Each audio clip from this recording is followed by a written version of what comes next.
Good morning मेरे प्यारे साथियों, स्वागत है संजीवनी क्लासेस पर। दोस्तों आज हम लेकर आए हैं इंपॉर्टेंट डेरिवेशन जिसका नाम है व्हीटस्टोन ब्रिज।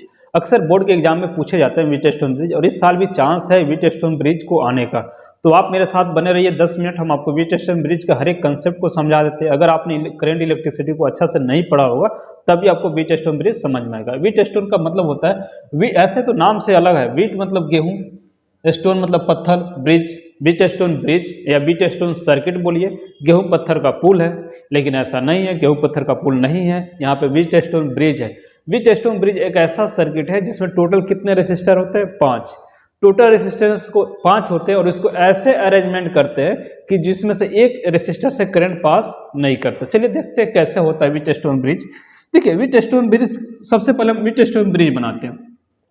टोटल रेसिस्टर होते हैं 5। देखिए एक रेसिस्टर काउंट कीजिए, 2 रेसिस्टर काउंट कीजिए, तीसरा रेसिस्टर काउंट कीजिए, और ये हो गया आपका चौथा रेसिस्टर काउंट कीजिए, और एक रेसिस्टर बीच में लगा रहता है, ठीक है ना। अब इस रेसिस्टर को जब हम बैटरी से जोड़ते हैं, इसके एंड पे अगर हम बैटरी लगा दें, ठीक है ना, ऐसा बैटरी हो गया। ए वाला प्लस होता है और ए वाला माइनस होता है। इसका नाम ले लीजिए R1, R2, R3, R4, R5। ऐसा बुक में दिया रहता है PQRS। तो ऐसे R1, R2, R3, R4, बीच में R5 है। प्रूफ करने के लिए बोलता है व्हीटस्टोन ब्रिज में R1/R2, मतलब ऊपर वाला जो है उसका रेशियो R1/R2 बराबर हो R3/R4 का। ऐसे भी बोल सकते हैं, चाहे R1/R3, R2/R5, 4। अब इस सर्किट को, व्हीटस्टोन सर्किट अगर बनाना चाहते हो तो बीच वाले से करंट नहीं पास करता है। कैसे नहीं पास करता, चलिए उसको हम समझते हैं स्टेप बाय स्टेप। क्या यहाँ तक मेरी बात समझ में आ रही है? चलो अगला पॉइंट क्या है, देखिए आप। अब हम क्या करेंगे, ये वाला सर्किट प्लस है, इधर वाला प्लस होगा और ये वाला माइनस। इसकी पोटेंशियल कुछ ना कुछ होगी भी, दिखाने की जरूरत नहीं है। चलिए आप, करंट का सप्लाई इधर से होगा। मान के चलो बैटरी ने कितना करंट का सप्लाई किया, बैटरी ने करंट सप्लाई किया I। समझना बात है आपसे कैसे होगा। यहां तक कितना सप्लाई जाएगा बैटरी द्वारा? I। लेकिन जैसे ही जब करंट यहां से आगे बढ़ेगा तो 2 पार्ट में बढ़ जा रहा है, यानी I जो मेरा करंट है वो अलग अलग पार्टों में बढ़ जाएगा। कुछ करंट इधर जाएगा, कुछ करंट इधर जाएगा। मान के चलो अगर ये 5 एम्पियर रहता, इधर 3 एम्पियर जाता, तो इधर कितना जाता? 2। उसी तरह मान लीजिए इधर जाने वाला करंट का नाम है I1, और इधर जाने वाला करंट का नाम है आपका I2। मेन है करंट का डायरेक्शन देना, ठीक है। चलिए किसी एक को आगे बढ़ाते हैं। पहले यहां से जब यहां तक जाएगा तो क्या रहेगा? I1, क्लियर है। लेकिन जब I1 यहां पहुंचेगा तो अलग अलग यहां से भी 2 पार्ट बढ़ जा रहा है। कुछ करंट इधर आएगा और कुछ करंट इधर आएगा, मतलब यहां तक तो आपका I1 आएगा, चलो सही है। लेकिन यहां जाएगा तो क्या बचेगा? तो देखिए इधर मान लेते हैं I1 आया तो इधर चला गया I3, तो इधर मान लो इसको I1 माइनस I3। क्या बात समझ में आया? अब आप बोलिए सर I4 क्यों नहीं माने? तो देखो बाबू, हर मानना तो बहुत आसान है, लेकिन I1, I2, I3, I4 का वैल्यू निकालना बड़ा कठिन हो जाएगा। ऐसा समझो, हम क्या बोले हैं आपसे कि मान लो I1 में मान लो 10 आदमी है। कितने आदमी है? 10 आदमी। इधर गए 3 आदमी, तो इधर कितना जाएंगे? 7 आदमी। चलिए यहाँ तक कितने आदमी है? 7 आदमी। इधर अगर 2 आदमी चले गए तो इधर कितना जाएंगे? 5। 2 का मतलब I3, और इसका मतलब क्या माना गया? 7, और इसको क्या माना गया? 2। तो इधर कितना जाते हैं? 5। तो उसी चीज को लिखा गया, I1 मतलब 7 और I3 मतलब 2। घटा दीजिएगा तो क्या बनेगा? 5। इस तरह से हम सर्किट को अरेंजमेंट कर लेंगे, कोई एक डायरेक्शन ले लेंगे। क्या मेरी बात समझ में आ रही है? चलो, यानी हम यहाँ I4 ना मानकर इसी दोनों को घटाकर यहाँ I1 माइनस I3 लिख दिए। अब देखिए ये वाला करंट तो यहाँ पे पहुंच जाएगा। अब इसको लाइए, इधर से करंट कौन आ रहा है? इधर से करंट कौन आ रहा है बाबू? I2 यहाँ तक आएगा। इधर से कौन आ रहा है? I3। दोनों इधर मिलकर जुड़ जाएंगे, तो यहाँ पे क्या हो जाएगा? I2 plus I3। और ऐसे में दोनों इधर से जब करंट आएगा तो देखिएगा, जब जोड़िएगा तो minus I3 plus I3 cut जाएगा कि नहीं? तो I1 और I2 मिलेगा, और वहीं तो जा रहा है, तो I1 I2 को जोड़कर I बोलते हैं। तो जितना करंट गया उतना करंट आ गया, ठीक है ना। अब आप इसको व्हीटस्टोन ब्रिज बनाना चाहते हो तो व्हीटस्टोन ब्रिज बनाएंगे। पहले इस सर्किट का करंट का अरेंजमेंट समझ में आया ना। इस तरह से हम करंट को दिखा देंगे। अब मान के चलिए दिस सर्किट इज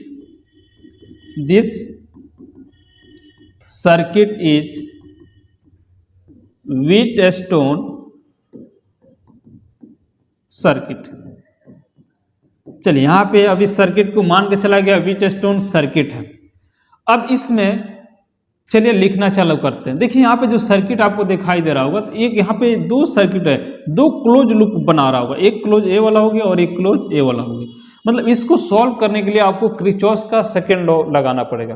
किरचॉफ का सेकंड लॉ ये बोलता है कि टोटल करंट का जो सम होता है, सॉरी टोटल पोटेंशियल का जो सम होता है वो 0 होता है।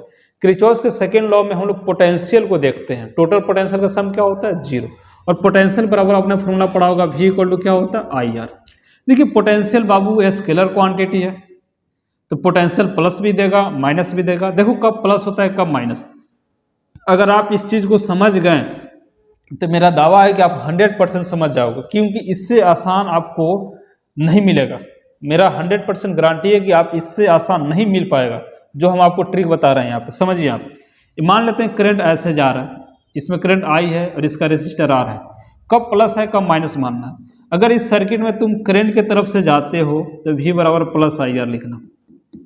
जैसे करंट जा रहा था वैसे तुम गया तो प्लस होगा, अगर ऐसे जा रहे हो तो करंट के विपरीत दिशा में जा रहे हो तो माइनस IR लिखना। बस यही है और कुछ नहीं है, ठीक ना, बस यही है, ट्रिक यही है। करंट के लॉन्ग जाने पे पोटेंशियल प्लस, अपोजिट जाने पे पोटेंशियल माइनस। चलिए इसी का हम यूज करेंगे। तो मेरे पास यहाँ पे बाबू कितने लूप हैं, 2 लूप। पहला लूप देखो वो ध्यान से, कोई भी एक लूप देखो यहाँ पे ध्यान से। पहला एक लूप बनाते हैं, यहाँ पे एक लूप है, इसका नाम दीजिए A B C कहाँ गई थी, मतलब A B C D। एक लूप बन गया यहाँ पे, लूप कौन सा लूप है, A B D A।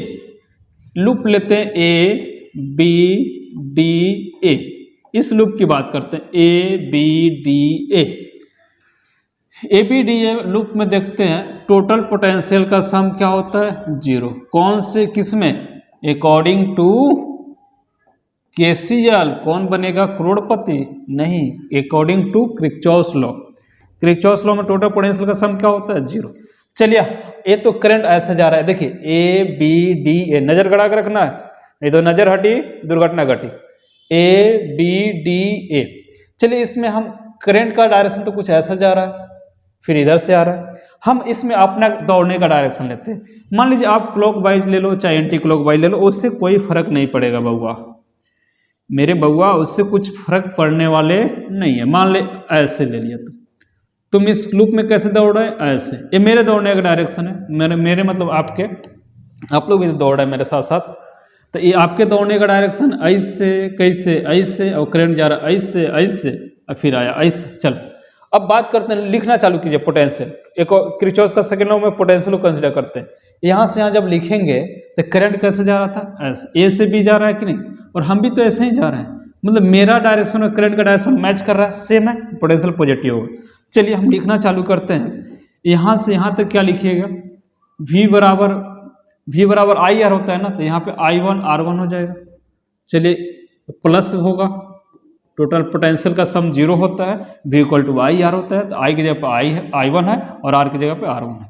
यहाँ पे प्लस लेंगे, आगे प्लस है क्योंकि करंट का डायरेक्शन और मेरा डायरेक्शन सेम है। चलिए यहाँ B और D से लिखना चालू करते हैं। देखिए हम करंट ऐसे जा रहा है ऊपर से नीचे, और हम भी तो ऐसे ही आ रहे थे, मेरा डायरेक्शन लूप ऐसे लिया गया, तो A भी तो सेम है, यहाँ भी क्या हो जाएगा प्लस हो जाएगा। और V बराबर IR, तो यहाँ क्या हो जाएगा, I की जगह पर I3R5 है, I3R5 है।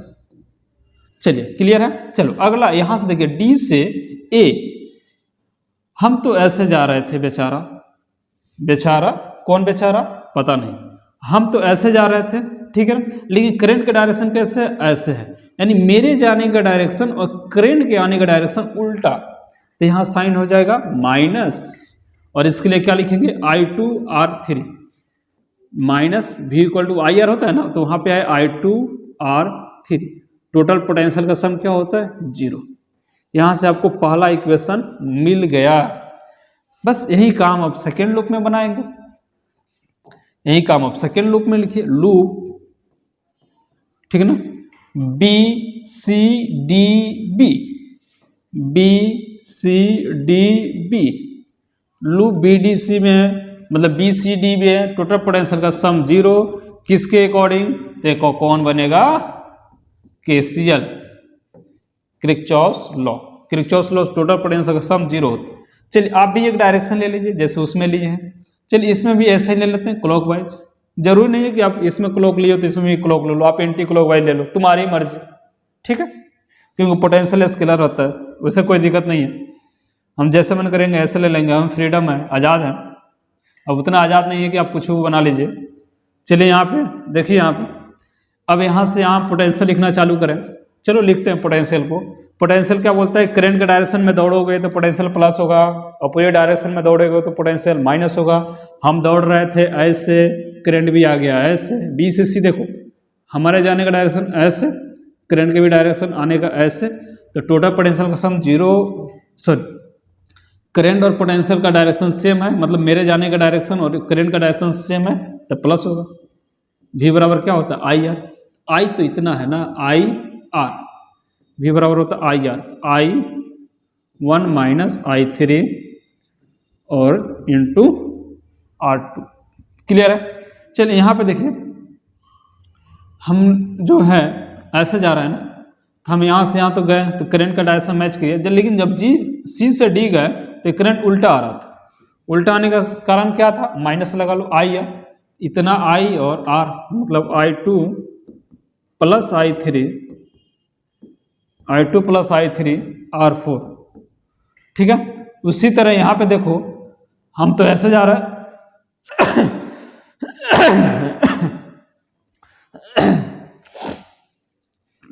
हम तो ऐसे जा रहे हैं तो हम ऐसे ही जाएंगे, करंट भले उल्टा होगा तो माइनस कर लेंगे। हम ऐसे जा रहे थे, यहाँ पे से जब डी से बी गए तो करंट उल्टा आ रहा था, तो यहाँ लगा दो माइनस, और V बराबर आई आर होता है तो I3R5 हो जाएगा, I3R5 हो जाएगा, इक्वल टू 0 कर दो, इक्वेशन नंबर 2, ठीक है। यहाँ तक बात समझ में आया। चलो यहाँ तक तो हम सर्किट लिखे। अब तुम बोल रहे हो कि ये व्हीटस्टोन ब्रिज है, तो व्हीटस्टोन ब्रिज ये बोलता है कि बीच वाले से करंट पास ही नहीं करता है, बीच वाले से करंट पास नहीं करता है। इस सर्किट को व्हीटस्टोन ब्रिज बनाने के लिए बीच वाले से पास नहीं करेगा। अब कैसे पास नहीं करेगा, तो देखो बाबू क्या करना, तुम एक्सपेरिमेंट कर सकते हैं। एक रेसिस्टर यहाँ लगाओ, रेसिस्टर नहीं है तो एक होल्डर, बल्ब का होल्डर यहाँ लगाओ, यहाँ लगाओ, यहाँ लगाओ, यहाँ लगाओ, यहाँ लगाओ, इस तरह से अरेंजमेंट बनाना। यहाँ 10 वाट का बल्ब लगाओ, यहाँ 10, यहाँ 10, यहाँ 10, यहाँ 10, देखना बीच वाला नहीं जलेगा, 100% नहीं जलेगा, ठीक है ना, क्योंकि बीच वाले में करंट जाएगा ही, क्योंकि सब 10-10 है। ये अगर यहाँ 20 लगाते हो, 20 लगाते हो, 20 लगाते हो, 20 लगाते हो, फिर भी नहीं चलेगा। यहाँ 10, यहाँ 20, यहाँ 10, यहाँ 20 लगाते हो, फिर भी बीच वाला नहीं चलेगा।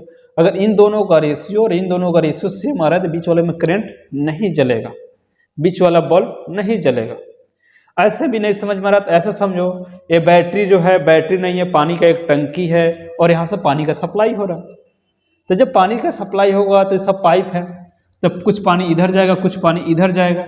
जब पानी की बात हो रहा है, करंट की नहीं, जब पानी यहाँ से ऐसे आएगा तो पानी इसमें भी तो ऊपर से नीचे भरेगा, भरेगा कि नहीं, यहाँ से भी इसमें जाएगा पानी, नीचे से भी पानी जाएगा, भरेगा। अब भरने के बाद इधर निकलेगा, तो कुछ समय के बाद आपको लगेगा कि बीच वाले में जो पानी केवल भर रहा है, निकलने का तो कोई रास्ता ही नहीं है, यानी कुछ समय के बाद ये ब्लॉक हो जाएगा और पानी ऐसे आएगा फिर ऐसे चला जाएगा। उस तरह से अगर इस सर्किट को व्हीटस्टोन मानते हो तो बीच वाले में करंट नहीं होता है। तो करंट नहीं होने का मतलब ये हुआ बउआ कि इसका पोटेंशियल और इसका पोटेंशियल क्या होगा, सेम। यानी अगर मान लो लेट पोटेंशियल D बराबर पोटेंशियल B है, अगर ऐसा मान लिया कि D और B की पोटेंशियल सेम है तो बीच वाले में करंट नहीं होगा, यानी I3 की वैल्यू तुमको क्या मानना पड़ेगा, 0, ठीक है ना। करंट जब भी ट्रेवल करता है तो high potential to low potential, कैसे ट्रेवल करता है, high potential to low potential. जब दोनों का पोटेंशियल सेम है तो करंट कहाँ से पास करेगा, नहीं ना पास करेगा, ठीक। चलो उसके बाद देखो, वो जो दोनों इक्वेशन तुम बनाए हो उस इक्वेशन को नजर से देखो, नजर से देखना, नजर ना लगे, मतलब यहाँ I3 है, मतलब जहां जहां I3 है वहां 0 हो जाएगा। पहले वाला इक्वेशन को अगर देखा जाए, फ्रॉम इक्वेशन फर्स्ट, फ्रॉम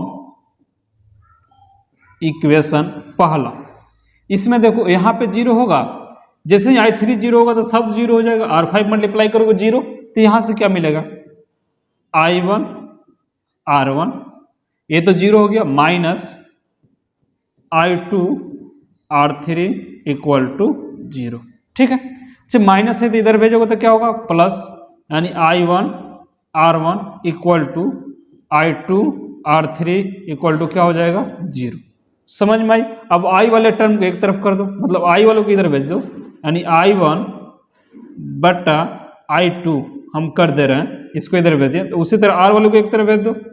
ये 0 कैसे होगा, बराबर आ गया ना, इधर आ गया। ठीक, R3 R1 इक्वेशन नंबर आपका 3 हो गया। इसी तरह से यही काम हम कौन सी इक्वेशन में करेंगे, फिर आपको फ्रॉम इक्वेशन 2, इक्वेशन 2 में वही काम करना, जहां जहां I3 है वहां वहां 0 मानो। देखो I3 कहाँ पे है, 0 होगा, I3 कहाँ पे 0 होगा, I3 कहाँ पे 0 होगा, तो जो 0 हो गया उसको छोड़ दो, और जो हीरो है मतलब जो बचा है उसको लिख दो। यहाँ पे क्या, I1 R2, इसमें मल्टीप्लाई करो, इसको तो छोड़ दो, तो क्या हो जाएगा, I1 R2। ठीक है, इसमें देखो ये तो 0 हो गया, माइनस का साइन है, माइनस दे दो, I2 R4। ठीक है, चलिए यहाँ पे देखिए, ये तो 0 रखोगे सब 0 हो जाएगा, इक्वल टू 0। ठीक है, इसको नहीं लिखा गया, बराबर के बाद 0 क्या है, 0 है। अब इसको क्या करो, वही काम जो उसमें किए हो, I1 R2 इधर भेज दो, इक्वल होके I2 R4। अब क्या करो, करंट वाले को एक तरफ रखो, I1 by I2 equal to R4 by, इधर आएगा तो R2 हो जाएगा, इक्वेशन R4 है, इक्वेशन 4।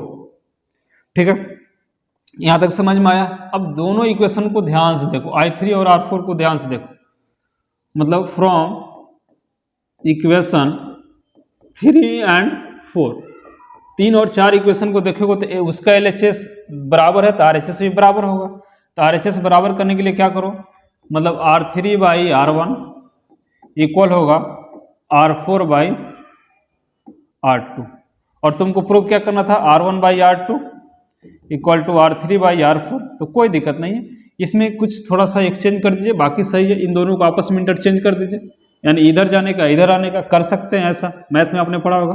मतलब R2 by R1 equal to R4 by R3, आप आपस में इंटरचेंज कर दीजिए, नीचे वाले को ऊपर भेज दीजिए, इसका भेजिए तो ये भी जाएगा, मतलब R1 by R2 R3 by R4। इस तरह से हमने वीटस्टोन ब्रिज को बहुत ही आसान तरीका से क्या कर दिए, प्रूव कर दिए हैं।